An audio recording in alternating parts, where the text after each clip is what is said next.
کہ ہر باشعور انسان کا اپنی زندگی میں کوئی مقصد، کوئی نسب العین، کوئی آدرش، یہ ہندی کا لفظ آدرش ہے، بڑا پیارا لفظ ہے. نسب العین یہ عربی زبان کا لفظ ہے. نسب العین آنکھوں کے سامنے کوئی منزل رہے اور انسان اسی کی طرف پیش قدمی کر رہا ہو، بڑھتا چلا جا رہا ہو. اسی کو آپ گول کہتے ہیں انگریزی میں. کوئی نہ کوئی گول ہونا چاہیے. اسی کو آئیڈیل کہتے ہیں کہ کوئی نہ کوئی ایسی شے جس کو حاصل کرنے کے لیے انسان بہم جدوجہد کرے. جس شخص کی زندگی میں یہ نہیں ہے وہ چاہے کتنا ہی انسان نظر آ رہا ہو، حقیقت میں حیوان ہے. اب دوسری بات سمجھیے، یہ ایک عجیب ایکویشن ہے، الجبرے کا فارمولہ سمجھیے کہ انسان کا نسب العین اگر پست ہوگا تو اس انسان کی شخصیت بھی پست ہو جائے گی. اس کا نسب العین بلند اور اعلیٰ ہوگا تو اس کی اپنی شخصیت بھی اعلیٰ اور عرفہ ہو جائے گی. یہ ایک جس کے لیے میں نے سورہ حج، ویسے تو یہ کہ پورا رکوع جو ہے آخری سورہ حج کا وہ در حقیقت اس موضوع پر اس سے بہت ہی گہرا تعلق رکھنے والا ہے، لیکن میں صرف اس کا ایک ٹکڑا میں نے تلاوت کیا تھا آغاز میں. ضعف الطالب والمطلوب، مشرکین کے بارے میں کہا جا رہا ہے کہ ان کی کیفیت یہ ہے کہ کمزور ہیں وہ بھی جو چاہنے والے ہیں اور وہ بھی جنہیں چاہا جا رہا ہے. یعنی مطلوب اگر اعلیٰ ہے انسان بھی اعلیٰ ہو جائے گا، مطلوب اگر پست ہے انسان بھی پست ہو جائے گا. نسب العین ادنا ہے انسان میں دنی الطبع کی کیفیت پیدا ہو جائے گی، اور اگر وہ اعلیٰ اور عرفہ ہے تو انسان کی شخصیت کو ترفع حاصل ہوگا، بلندی حاصل ہوگی. اب اس کی میں ذرا وضاحت کر دوں.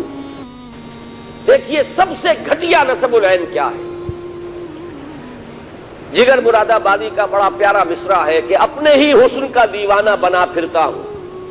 انسان اپنی ذات ہی کو نسب العین بنا لے. میرا غلبہ، میرا اقتدار، میری حکومت، میرے لیے دولت، میرے لیے عزت، میرے لیے شہرت، بس یہ حصول جو ہے اس کے لیے بھاگ دوڑ، محنت، کوشش، جد و جہد، یہ بھی ایک نسب العین ہے. آسانی سے دولت بھی حاصل نہیں ہوتی، دن رات کی محنت سے دولت ملتی ہے. آسانی سے شہرت بھی نہیں ملتی، بڑی بڑی راتوں کو جاگ کر انسان جو ہے وہ کام کرتا ہے جس سے اسے شہرت مل سکے. آسانی سے دنیا میں غلبہ بھی حاصل نہیں ہوتا. یہ چھوٹی سی کارپوریشن ہے، اس کا صدر بننے کے لیے بھی کیا پاپڑ بیلنے پڑتے ہیں، اور کوئی چھوٹا سا ملک ہو اس کا صدر یا وزیر اعظم بننے کے لیے کیسے کیسے ہفت خان طے کرنے پڑتے ہیں. تو آسان کام کوئی نہیں ہے ان میں سے.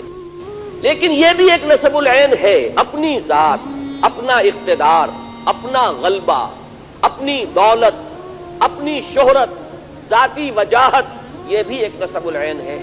لیکن جس انسان کا یہ نسب العین ہوگا، اب آپ خود سوچ لیجئے، انتہائی دنی الطبع انسان ہوگا، انتہائی پست فطرت انسان ہوگا. وہ تو ہر معاملے میں دیکھے گا میرا مفاد کیا ہے. وہ کبھی اپنے قوم کی منفعت کو مقدم نہیں رکھے گا اپنے ذاتی مفاد پر. وہ کبھی اپنے وطن کی عزت کو مقدم نہیں رکھے گا اپنے ذاتی مفاد پر. وہ اپنے ذاتی مفاد کے لیے قوم کو بیچ دے گا، اپنے ذاتی اقتدار کے لیے ملک کے 2 ٹکڑے کرا دے گا. وہ بڑے سے بڑی جو ہے وہ بازی لگانے کے لیے تیار ہو جائے گا، اس لیے کہ اس کا نسب العین ہے ذاتی اقتدار. اس کا نسب العین ہے، اور جس کو آپ جانتے ہیں بائی ہک اور بائی کروک. جب معین یہ ہو گیا مجھے تو اپنا اقتدار مطلوب ہے، مجھے سربلندی اپنے لیے چاہیے، میں دولت جمع کر لینا چاہتا ہوں. لہذا دولت جمع کرنے والا انسان کس کس پستی میں گر رہا ہے. آپ کا یہی شہر کراچی ہے جس میں گھی میں ملاوٹ کی گئی اور اس طرح کی ملاوٹ کی گئی کہ کتنے ہی لوگ تھے جن پر فالج ہوا تھا ایک زمانے میں، آپ کو یاد ہوگا، اس لیے کہ گھی کے اندر ایسی چیز ملا دی گئی تھی اپنے چند ٹکوں کے حصول کے لیے، انسانوں کی صحت سے کھیلنے والے. آج آپ کے ہاں وہ لوگ موجود ہیں جو ادویات کے اندر ملاوٹ کر رہے ہیں. میں کہا کرتا ہوں کہ ہو سکتا ہے کوئی غریب عورت اپنے گھر کے برتن بیچ کر گئی ہو اور وہ 15 روپے کے کیپسول خرید کے لائی ہو، 15 روپے کا ایک کیپسول، اس لیے کہ شوہر جو ہے زندگی اور موت کی کشمکش میں ہے.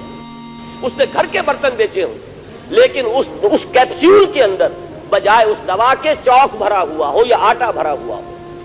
یہ آپ کے اس ملک میں ہو رہا ہے. تو معلوم ہوا، اچھی طرح سمجھ لیجئے، وقت کم ہے، ایک ایک چیز کو اچھی طرح سمجھ کر ذہن نشین کیجئے کہ اگر نسب العین اپنی ذات ہے تو وہ شخص اخلاقی اعتبار سے پست ترین سطح پر ہوگا، وہ قوم کو بیچے گا، غداری کرے گا، ملک سے کے خلاف جو ہے کوئی قدم اٹھا لے گا، تو آپ سمجھیے کہ پوری قوم کی قسمت سے وہ شخص کھیل رہا ہے جس نے اپنے بینک بیلنس کے اندر ملک سے باہر چند کروڑ روپے جمع کرنے کے لیے اس نے گویا کہ پوری کی پوری قوم کے مستقبل کو داؤ پر لگا دیا۔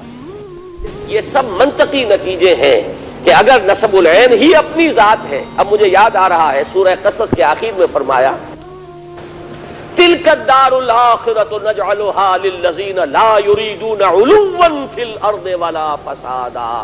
یہ جو آخرت کا گھر ہے اللہ فرماتا ہے یہ تو ہم نے خالص کیا ہوا ہے ان لوگوں کے لیے جو اس زمین میں اپنی سربلندی نہیں چاہتے، یہاں اپنا غلبہ نہیں چاہتے، یہاں اقتدار کے طالب نہیں بنتے، یہاں اپنے لیے حکومت کے طالب بن کر نہیں کھڑے ہوتے۔ آخرت کا گھر صرف انہی کے لیے ہے۔ یہ میں نے اس آیت مبارکہ کوٹ کر دیا تاکہ معلوم ہو جائے جہاں سے میں بات شروع کر رہا ہوں کہ یہ پست ترین نسب العین ہے۔ ویسے برا نہ مانیے، شعوری یا غیر شعوری طور پر ہماری عظیم اکثریت اسی سطح پر زندگی بسر کر رہی ہے۔ آج ہم دنیا میں ذلیل کیوں ہیں؟ آج ہمارا پوری دنیا کے اندر کیوں نام عزت کے ساتھ نہیں لیا جا رہا؟ کیوں ہم کسی بین الاقوامی کسی فورم میں کیوں عزت کے ساتھ کھڑے نہیں ہو سکتے؟ معلوم ہوا یہ وجہ یہی ہے کہ ہماری قوم میں غدار ہیں۔ آپ ہی کے قوم کے لوگ ہیں جو بکتے ہیں، یہ نقاب پوش آتے ہیں اور گولیاں برسا کر چلے جاتے ہیں اور پھر بھائی بھائی کے غریبان کو پکڑ لیتا ہے۔ لیکن یہ کون ہے؟ کہیں اور سے امپورٹ نہیں ہوئے ہیں، یہ چین یا روس سے نہیں آئے، آپ کے اسی ملک کے رہنے والے، آپ کے قوم کے افراد ہیں۔ بکنے والے لوگ اس معاشرے کے اندر موجود ہیں۔ وجہ کیا ہے؟ اصل شے ہے میرا مفاد، مجھے اتنے لاکھ روپے مل رہے ہیں، میرے لیے یہ منفعت ہے، مجھے یہ فائدہ نظر آ رہا ہے۔ یہی وجہ ہے کہ قومی اور ملکی سطح پر ہم اس وقت ذلیل و خوار ہیں۔ اس کی وجہ یہی ہے کہ ہم میں سے اکثر پاکستانی مسلمانوں کی اکثریت اگر غریبان میں جھانکیں تو محسوس یہ ہوگا کہ ہمارے سامنے کوئی نسب العین نہیں، کوئی اعلیٰ آدرش نہیں، کوئی اونچا نسب العین نہیں۔ ہم تو بس یا تو غیر شعوری طور پر حیوانی سطح پر صرف کھانا پینا، بال بچے پیدا کرنا اور پال لینا، کوئی گھروندہ بنا لینا، اللہ اللہ اور خیر صلی اللہ، اس سے آگے ہم میں سے کسی کے آگے کوئی مقصد زندگی ہے ہی نہیں۔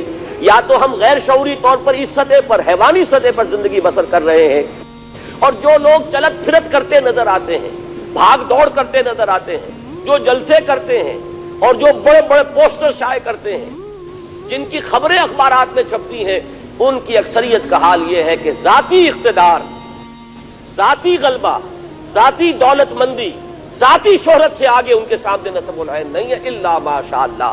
استثناءات ہوں گے، لیکن یہ کہ عربی کا ایک مقولہ ہے کہ حکم الاکثر حکم الکل، اکثر کی جو بات ہوتی ہے وہی کل کی شمار ہوگی۔